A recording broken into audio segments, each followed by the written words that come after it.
الحمد لله رب العالمين الرحمن الرحيم مالك يوم الدين إياك نعبد وإياك نستعين سمع الله لمن حمده الله أكبر الله أكبر بسم الله الرحمن الرحيم الحمد لله رب العالمين الرحمن الرحيم مالك يوم الدين أنعمت عليهم غير المغضوب عليهم ولا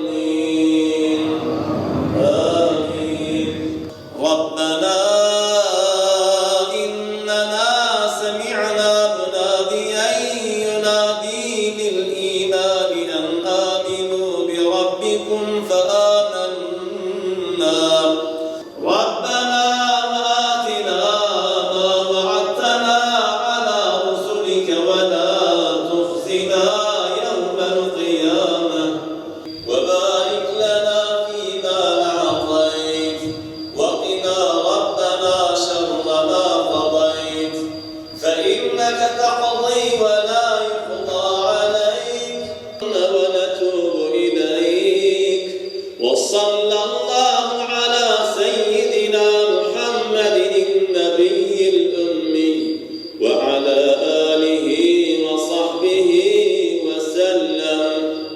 الله أكبر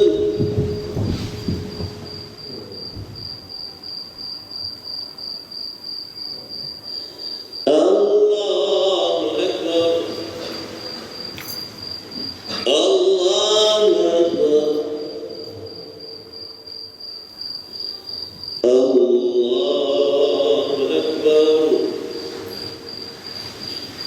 لا إله إلا الله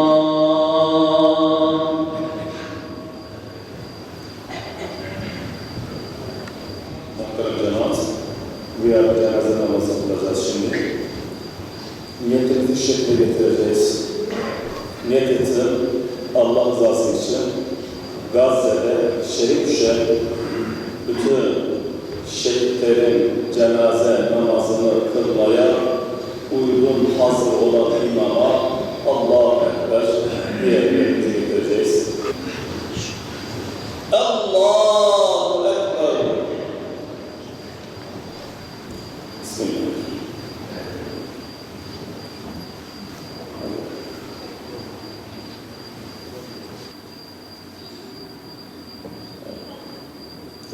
الله أكبر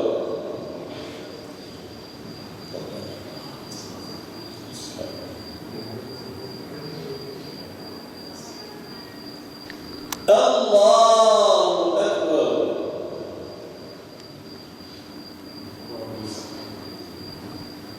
الله أكبر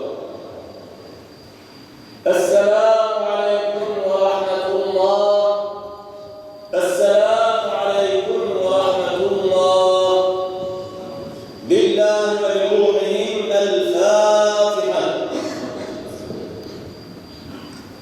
أعوذ بالله من الشيطان الرجيم بسم الله الرحمن الرحيم الحمد لله رب العالمين والصلاة والسلام على رسولنا محمد وعلى آله وصحبه أجمعين اللهم صل على سيدنا محمد وعلى آل سيدنا محمد اللهم ربنا آتنا في الدنيا حسنة وفي الآخرة حسنة وقنا عذاب النار Ey dağları zemin sefinesine, hazineli direkleri yapan Kadir-i Zülcelal.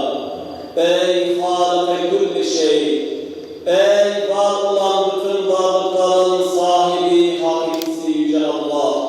Senin büyük ismi şerifini noksan sıfatlardan tenzih eder, duamızın başında kemal-i Sen mazlumların yardımcısı, zalimlerin hısmısın.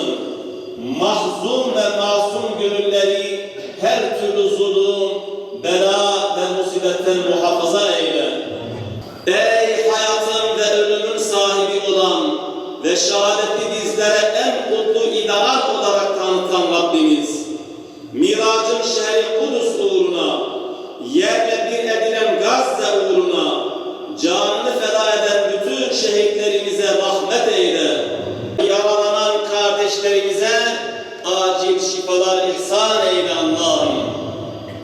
Ya Rabbel Alemin ve Ya Erhamer Rahimin.